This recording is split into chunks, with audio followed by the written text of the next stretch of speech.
Hello and welcome to SPMIS Academy. Today we'll analyze important newspaper articles of 18 September 2023. Please note you can download the PDF version of today's newspaper analysis by clicking the link given in the comment section. This is the list of the topics that we will be covering from today's newspaper. The first article is about architecture of the new parliament building. This topic is important from our syllabus GS paper 1 art and culture point of view. सबसे पहले current context देखते हैं। तो देखिए हाल फिलहाल में भारत सरकार ने एक स्पेशल सेशन बुलाया पार्लियामेंट का। और ये जो नया सेशन होगा स्पेशल सेशन है ये, क्योंकि कन्वेंशनली हमारे देश में 3 सेशन होते हैं। तो ये उसके बाहर का सेशन है। नॉर्मली ये जो 3 सेशन होते हैं, budget session, winter session, monsoon session, ये कन्वेंशनल है। ऐसा कोई फिक्स नहीं है। कॉन्स्टिट्यूशन के हिसाब से there is nothing like parliamentary calendar, but the convention is that there are generally 3 sessions in a year. और वो सेशंस जो हैं वो प्रेसिडेंट बुलाते हैं पार्लियामेंट के। बट इस बार भारत सरकार ने एक स्पेशल सेशन बुलाया है और इस स्पेशल सेशन का पर्पस था कि मीटिंग नई पार्लियामेंट बिल्डिंग में की जाए। इसमें 8 बिल पे डिस्कशन भी होगी।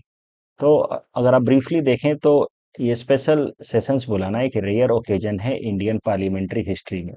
1977 में बुलाया गया था पहली बार, देन 1991, 1992, लास्ट टाइम बुलाया गया था 2017 में, जब जीएसटी को लाया गया था। व्हेन जीएसटी वाज अनवील्ड, तो उस टाइम एक मिडनाइट सेशन बुलाया गया था।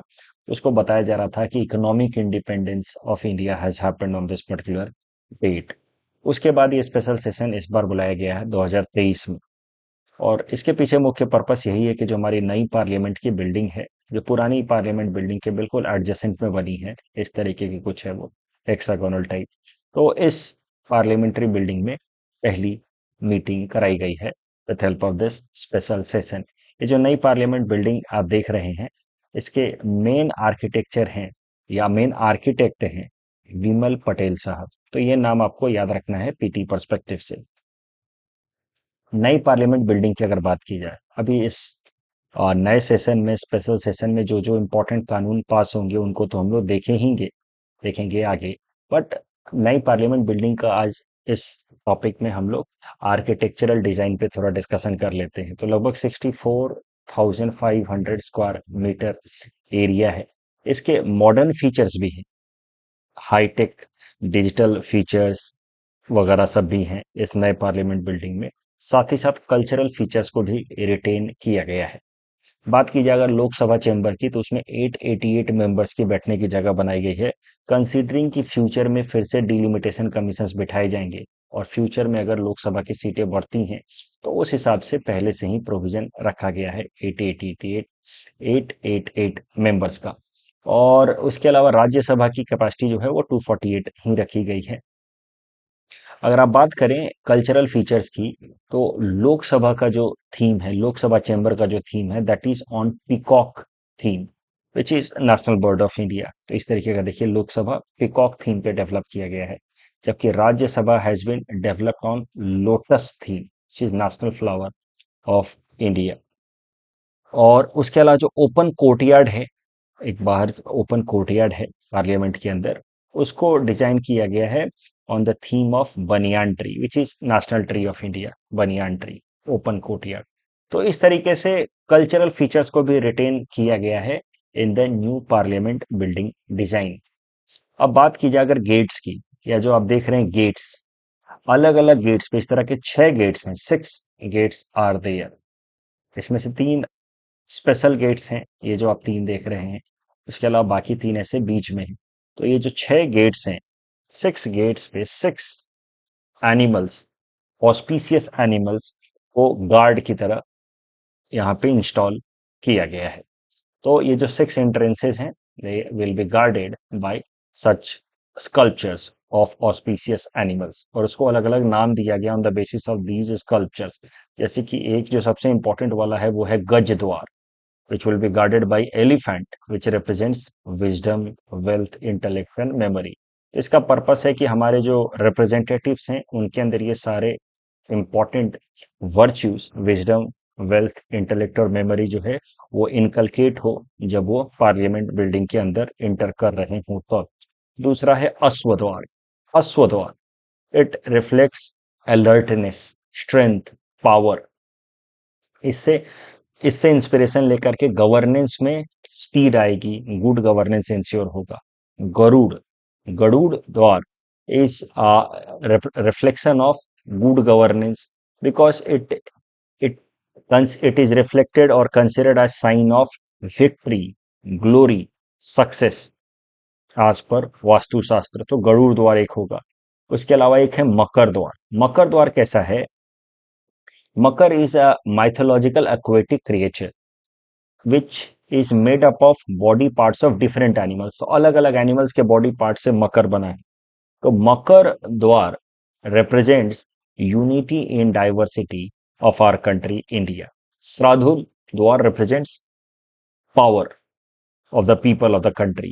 and then हंस द्वार reflects wisdom। तो ये जो विजडम है, ये जो पहला गज द्वार वाला विजडम था, that is for our representatives.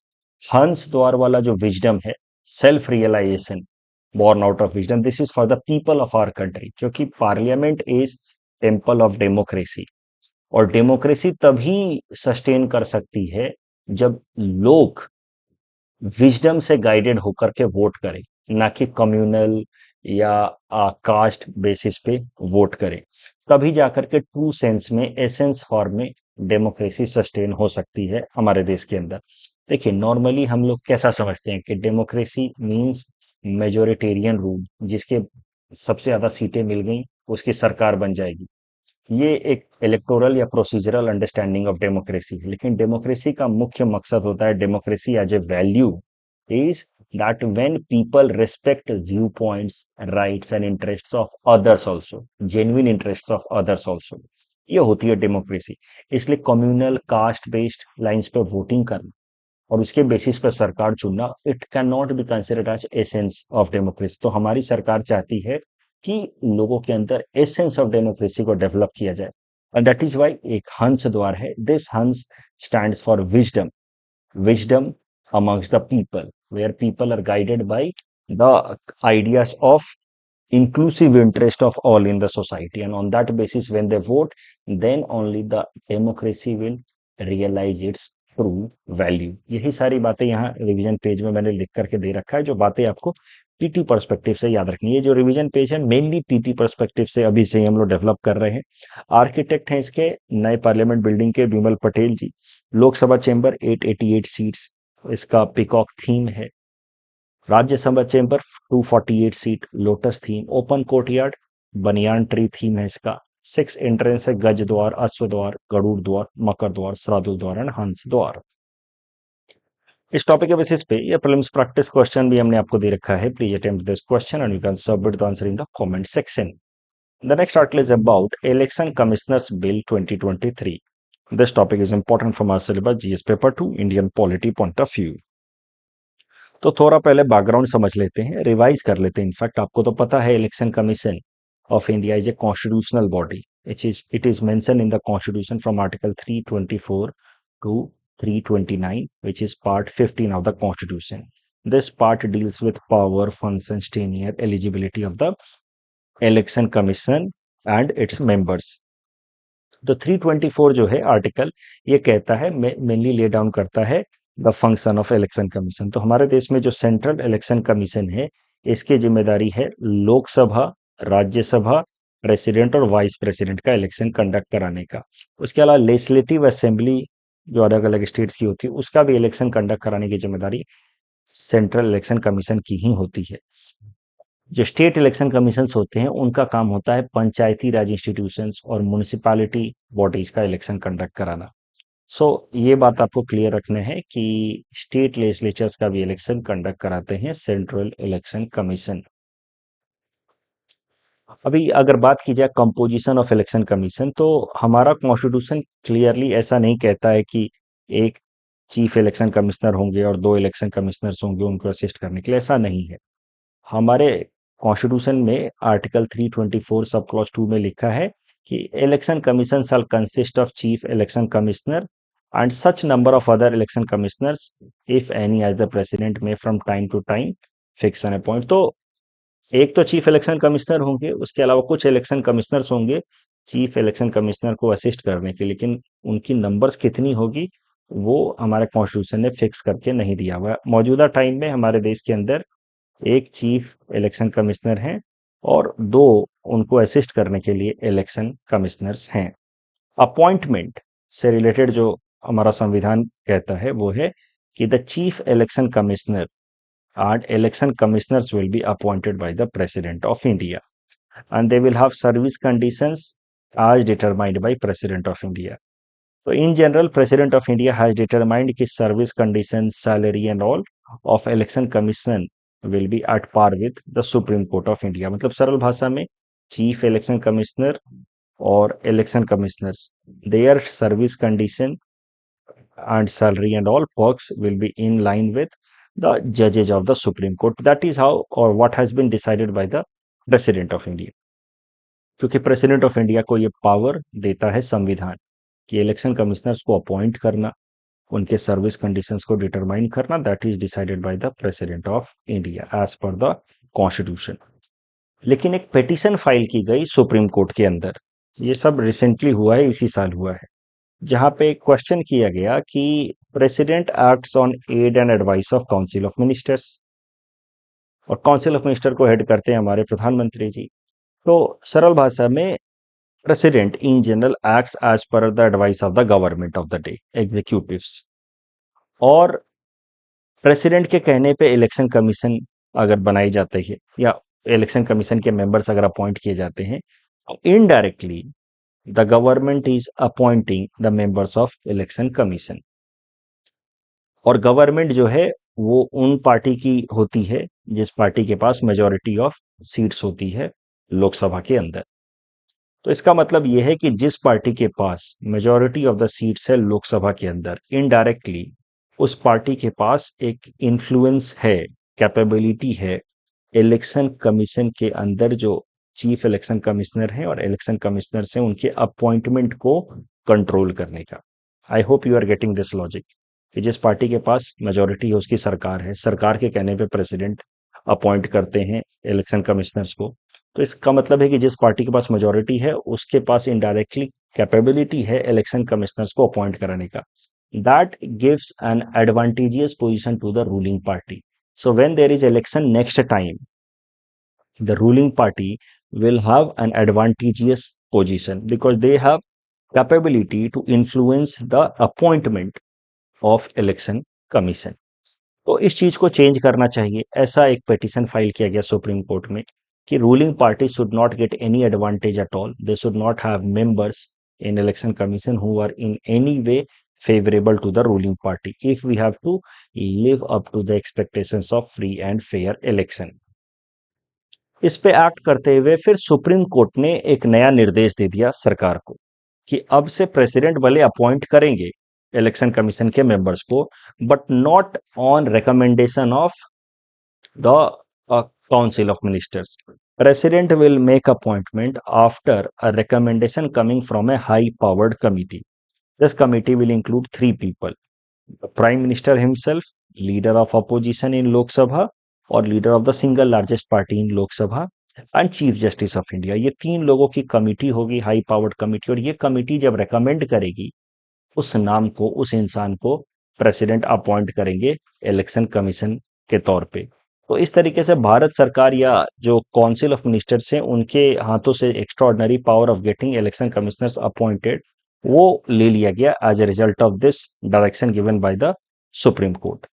साथ ही साथ सुप्रीम कोर्ट ने यह भी कहा कि भारत सरकार को over a period of time एक कानून बनाना चाहिए सो दैट ये जो इलेक्शन कमीशन के अपॉइंटमेंट का प्रोसीजर है वो पूरी तरीके से स्टैट्यूटरी प्रोविजंस के हिसाब से हो, कानूनी तौर पे हो। अभी तो सुप्रीम कोर्ट के आदेश से हो रहा है।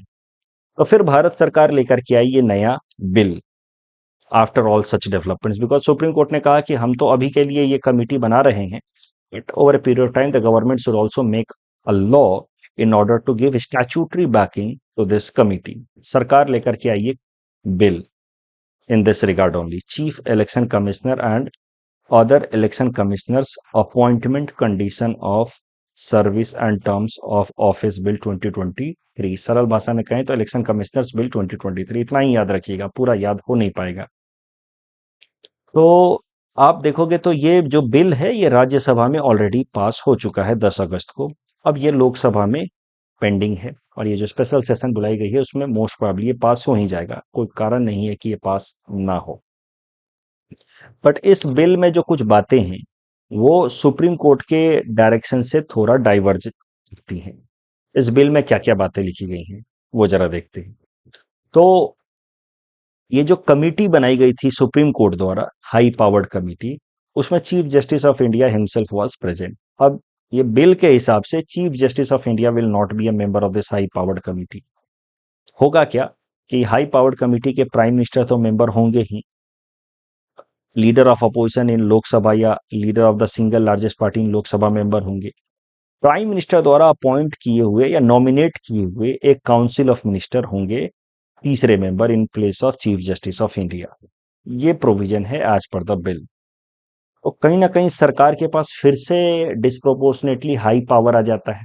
एक तो प्रधानमंत्री खुद हैं इस कमिटी में, उसके अलावा उनके नॉमिनेट किए हुए काउंसिल ऑफ मिनिस्टर होंगे, कैबिनेट मिनिस्टर होंगे, who will be replacing chief justice of India.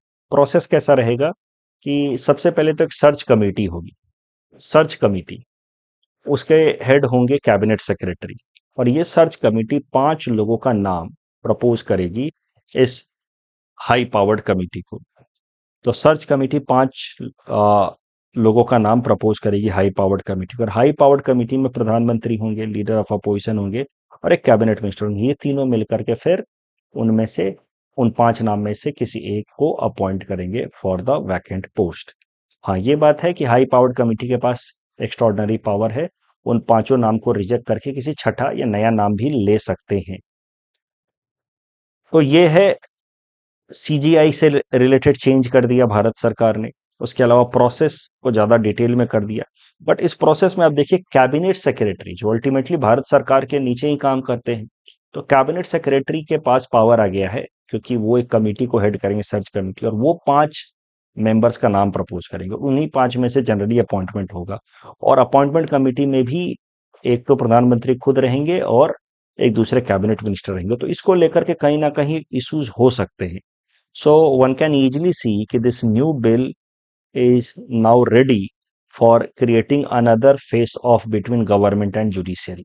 ये कानून जब पास होगा उसके बाद 100% कोर्ट में चैलेंज होगा, ऐसा मुझे लगता है। जैसे national judicial appointment commission challenge हुआ था, और उसके बाद सुप्रीम कोर्ट ने उसको स्ट्राइक डाउन कर दिया था, calling it as unconstitutional because it was interfering into the idea of independence of judiciary. Similarly I believe, I think ये होगा ही। हम लोग आगे आने वाले न्यूज पेपर में इसको फर्दर कवर करेंगे। So the topic remains open ended. This law definitely will get passed because in the Lok Sabha the government has majority, but then this bill, once it becomes an act, it will be challenged in the court on the ground that the new law intervenes into the autonomy of election commission. The appointment process still is not very transparent और free from government interference. इस ground पे challenge हो सकता है। जब होगा तो फिर आगे इसको कवर करेंगे। So that is the criticism of the bill, कि it has compromise the autonomy of the election commission, it brings election commission at par with the cabinet secretary. सबसे बड़ी बात क्या है कि टर्म्स एंड टेन्योर पहले था सुप्रीम कोर्ट के जजेस के बराबर। इलेक्शन कमीशन के जो मेंबर्स थे उनका टर्म्स टेन्योर था at par with supreme court जजेस। Now it has been brought at par with cabinet secretary. तो कहीं कहीं पे आप देखिए एडमिनिस्ट्रेटर्स या ब्यूरोक्रेट्स को एक्स्ट्राऑर्डिनरी पावर मिल गया है। कैबिनेट सेक्रेटरी सर्च कमेटी को हेड करेंगे। कैबिनेट सेक्रेटरी के टर्म्स कंडीशंस के बराबर अब टर्म्स कंडीशंस रहेंगे इलेक्शन कमीशन के। यही है हेडिंग है इस आर्टिकल का। आप देखिए, जज नॉट सेक्रेटरी। तो इलेक्शन कमीशन का जो पावर या टर्म्स कंडीशंस है, दे वर इक्विवेलेंट टू जज not secretary, but now they will be brought to the level of secretary. तो कहीं ना कहीं ऑटोनॉमी हैज बीन क्वेश्चन, कि शायद से autonomy is getting compromise. Selection committee में chief justice is not there, chief justice of India, which goes against the directions of the Supreme Court. And autonomy of the election commission is when questioned, which is essential aspect of the democracy. So that is why many constitutional experts are now claiming that this will compromise with the idea of free and fair elections.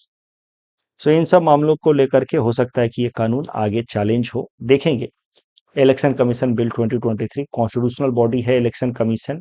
Article 324 to 329 election commission का काम होता है लोकसभा राज्यसभा का election कराना, president vice president का election कराना और legislative assembly का भी इलेक्शन कराना। ये यहाँ पे ऐड कर लीजिएगा, मुझसे छूट गया है। पहले सर्विस कंडीशंस कैसे थे? As per election commission act of 1991, election commission के जो सर्विस कंडीशंस थे they were at par with the supreme court जजेस। EC is equal to SC, आप लोग रटते होंगे। मार्च 2023 में एक सुप्रीम कोर्ट ने आदेश दिया, इसके हिसाब से एक पैनल बनाया गया फॉर अपॉइंटमेंट, जिसके पैनल के मेंबर्स थे prime minister, leader of opposition and chief justice of India.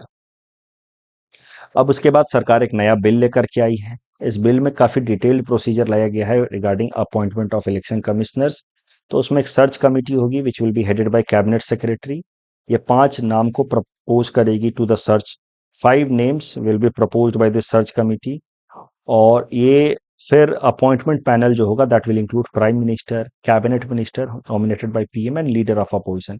ये जो कैबिनेट मिनिस्टर हैं इसके जगह पे पहले चीफ जस्टिस ऑफ इंडिया थे as per supreme court directive. So this is where dispute between government and judiciary में arise, because this entire issue is about autonomy of election commission. और autonomy of election commission मतलब free and fair election का पूरा ये मामला है। इस topic के बेसिस पे मेंस क्वेश्चन हमने आपको दे रखा है। देखिए कई सारे स्टूडेंट्स कह रहे थे कि सर आप पहले से हिंट्स दे करके मत रखिए मेंस क्वेश्चन में, क्योंकि आप जो हिंट्स देते हैं फिर हमारे दिमाग में वही छप जाता है और हम लोग वही आंसर में लिखते हैं। So we are not able to think anything new. So for that reason I have not given hints here. आप इस क्वेश्चन को अटेम्प्ट कीजिए अपने हिसाब से। जो आइडियाज थे वो तो मैं डिस्कस कर ही चुका हूँ। So next topic is about Vishwakarma Yojana. This topic is important from our syllabus GS paper to governance point of view.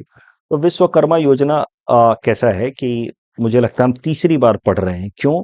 क्योंकि इसको अनाउंस किया था भारत सरकार ने बजट के दौरान, इस साल के बजट में। फिर प्रधानमंत्री नरेंद्र मोदी जी ने इसको वापस से अनाउंस किया कि हम इसको लॉन्च करने जा रहे हैं, ऐसा स्कीम कुछ अपने इंडिपेंडेंस डे स्पीच के दौरान। और अब भारत सरकार विश्वकर्मा पूजा के ओकेजन पे विश्वकर्मा योजना को इम्प्लीमेंट कर रही है। So now this scheme is getting implemented on the occasion of Vishwakarma Puja. कल ही इसको इम्प्लीमेंट कर दिया गया। तो इस कारण से हम इसको फिर से पढ़ रहे हैं। तो इस बार हम लोग थोड़ा डिटेल में पढ़ेंगे because this scheme Vishwakarma Yojana is now getting implemented. तो the details of the scheme is now out in public domain. So we get to know कि इस स्कीम के अंतर्गत एग्जैक्टली क्या क्या स्पेशल या स्पेसिफिक प्रोविजन है। 13,000 करोड़ का ये स्कीम है। इसमें बजटरी एलोकेशन 13,000 करोड़ का होगा, which will be fully funded by central government. That means it is a central sector scheme, fully funded by the central government. इसको इम्प्लीमेंट करने वाली एजेंसी है मिनिस्ट्री ऑफ एमएसएमई।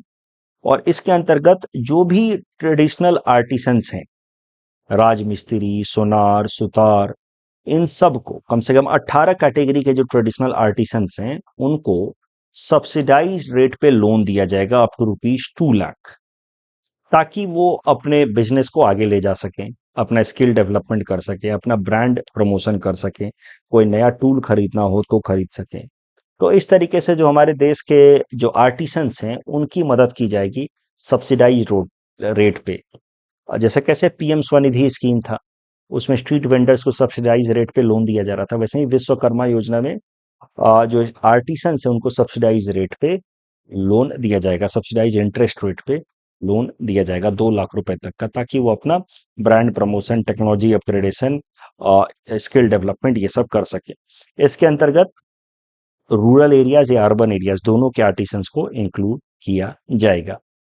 विश्वकर्मा योजना का नाम विश्वकर्मा भगवान के नाम के बाद पड़ा है, lord Vishwakarma. Because I just hope कि यू माइट बी नोइंग कि हिंदू माइथोलॉजी में lord Vishwakarma is considered as divine carpenter, master craftsman.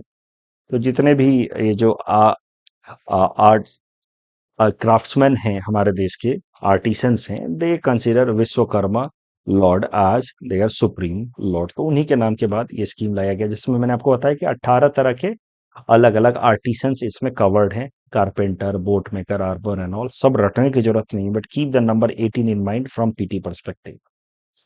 सारी बेसिक बातें यहाँ लिखी हैं, इसको पीटी से पहले एक बार जरा हम लोग फिर देख लेंगे। इस टॉपिक के बेसिस पे प्रीलिम्स प्रैक्टिस क्वेश्चन हमने आपको दे रखा है। Please attend this question and you can submit the answer in the comment section.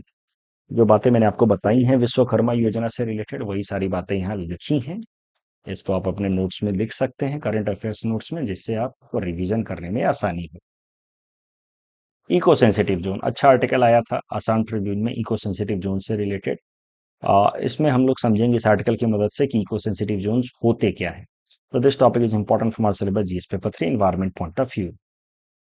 देखिए, कोई भी नेशनल पार्क या वाइल्ड लाइफ सेंचुरी बना तो दिया गया, मान लीजिए वाइल्ड लाइफ प्रोटेक्शन एक्ट के अंतर्गत, लेकिन मान लीजिए कि ये है नेशनल पार्क या वाइल्ड लाइफ सेंचुरी का एरिया। इसके जस्ट बाहर आप सारे तमाम इकोनॉमिक कॉमर्शियल एक्टिविटीज तो अलाउ नहीं कर सकते ना, तो this is an ecologically fragile region. तो इससे जस्ट बाहर में आप तमाम तरह की एक्टिविटीज अगर आप अलाउ कर देंगे तो that will have negative impact on this ecologically fragile region also. इस कारण से क्या किया गया है कि there is a concept known as eco sensitive zone, जिसमें नेशनल पार्क या वाइल्ड लाइफ सेंचुरी के बाउंड्री के बाहर भी कुछ एरिया ऐसे छोड़ा जाता है वैकेंट, अनडिस्टर्ब, जिसको कहा जाता है इको सेंसिटिव जोन। आप सरल भाषा में कह सकते हैं कि eco sensitive zones are shock absorber. जो भी कॉमर्शियल एक्टिविटीज दुनिया भर में चल रही हैं और ये नेशनल पार्क या वाइल्ड लाइफ सेंचुरी के बीच में एरिया ऐसे छोड़ा गया है because they act as shock absorber to protect any negative impact on these ecologically sensitive areas. तो ये जो इको सेंसिटिव जोन डिक्लेयर किए जाते हैं along the boundaries of national park या वाइल्ड लाइफ सेंचुरी, ये इको सेंसिटिव जोन को declare किया जाता है under environment protection act of 1986। इसकी मिनिमम विड्थ 100 मीटर होनी चाहिए, मैक्सिमम 10 किलोमीटर हो सकती है, 10 किलोमीटर से ज्यादा भी हो सकती है in some sensitive corridors, corridors special provisions के केस में। ये जो इको सेंसिटिव जोन है इसकी बाउंड्री डिसाइड की जाती है by ministry of environment forest and climate change. यही सारी बातें यहाँ लिखी गई हैं। ये eco sensitive zone under environment protection act of 1986 national park या वाइल्ड लाइफ सेंचुरी के अलॉन्ग इको सेंसिटिव जोन बनाया जाता है as shock absorber areas. 100 metre to 10 kilometre है, can further expand in certain special cases. Again ये mains practice question हमने आपको दिया है, you can attempt this question. अगर आपको हिंट चाहिए तो आप बताइए, नहीं तो फिर ठीक है, अगर हिंट चाहिए तो मैं कल जैसे प्रीलिम्स के आंसर्स देता हूँ वैसे एक दिन लेट मेंस के क्वेश्चंस के भी हिंट्स दे सकता हूँ। नेक्स्ट आर्टिकल इज अबाउट अमृत वृक्ष आंदोलन गिनीज रिकॉर्ड। इस अमृत वृक्ष आंदोलन के बारे में आपको पता होगा ही, हमारे स्टेट में इतना बड़ा ये मूवमेंट स्टार्ट किया है गया है को प्लांटिंग को लेकर के। तो आपको आई जस्ट होप पता होगा, मैंने भी न्यूज़पेपर एनालिसिस में लगभग 10-15 दिनों पहले कवर किया था। तो एक बार फिर देखते हैं इससे रिलेटेड क्या डेवलपमेंट्स हुए हैं। So this topic is important for syllabus G S paper 5 Assam issues point of view. 1 crore plant saplings have been planted in different locations of Assam in last 1 week under this new movement अमृत वृक्ष आंदोलन। 1 करोड़ से भी ज्यादा plant saplings को plant किया गया है। इसका मुख्य उद्देश्य है कि प्लांटेशन से रिलेटेड अवेयरनेस क्रिएट की जाए, लव फॉर ट्रीज क्रिएट किया जाए। इसके साथ ही असम सरकार उम्मीद कर रही है कम से कम 9 ऐसे रिकॉर्ड्स हम बनाए, असम स्टेट जो है ऐसे 9 रिकॉर्ड्स बनाए जो गिनीज रिकॉर्ड बुक में दर्ज हो पाए। कई सारे काम किए गए हैं, जैसे वेटनरी ग्राउंड जो है हमारे खानापारा रीजन में इन गुवाहाटी, वहां पे इस तरीके का स्पाइरल टाइप में 3.22 लाख सीडलिंग्स को सीड किया गया है, बो किया गया है, which overall has a length of about 22.22 kilometers in overall. उसके अलावा 3.22 lakh saplings were distributed at the same venue to people. सबसे इंपॉर्टेंट बात हुई है, हम लोग 9 रिकॉर्ड बनाने का टारगेट कर तो रहे हैं गिनीज रिकॉर्ड में, लेकिन जो सबसे पहला टारगेट शायद से जो अचीव हो गया है, जो अब रजिस्टर हो जाएगा, वो है उल्लू पठार रीजन में इन तिनसुकिया। आसाम का मैप बनाया गया है with help of the trees. You see, with help of trees, a mosaic of Assam map has been created like this. इसके अंदर 6.32 लाख ट्री सैपलिंग्स लगाए गए हैं। तो मोस्ट प्रोबेबली ये गिनीज रिकॉर्ड बन चुका है। यहाँ पे देखो राइनो भी है, और इसके लिए लेकिन गिनीज रिकॉर्ड के जो इंस्पेक्टर्स हैं वो एक बार आएंगे, जब वो फाइनलाइज करेंगे तभी जा करके इसको गिनीज रिकॉर्ड बुक में दर्ज किया जाएगा। यही सारी बातें यहाँ लिखी गई हैं। 1 करोड़ सैपलिंग्स प्लांट किए गए in 1 week by Assam government under Amrit Vriksh Andolan. 9 Guinness record को हम लोग टारगेट कर रहे हैं। पहला शायद से बन चुका है, वो भी जब इंस्पेक्टर्स आएंगे तब फाइनल होगा। 6.32 lakh tree saplings of tree mosaic depicting map of Assam in उल्लू पठार रीजन ऑफ तिनसुकिया। कल जो हमने आपको प्रैक्टिस क्वेश्चन दिया था उसका आंसर देख लेते हैं। Montreal protocol was brought in 1987 with the objective of reduction in ozone depleting substances. Absolutely right. Kigali agreement to the Montreal protocol targets reduction in the production of hydrofluorocarbon. यहां तक तो ठीक था, because hydrofluorocarbon are major ozone depleting substance. यहां जाकर के statement गलत हो गया, मतलब पहला स्टेटमेंट करेक्ट है, दूसरा इनकरेक्ट है। नेशनल हेल्थ अथॉरिटी से रिलेटेड दोनों स्टेटमेंट करेक्ट हैं। That's all from our side for today. Thanks for watching.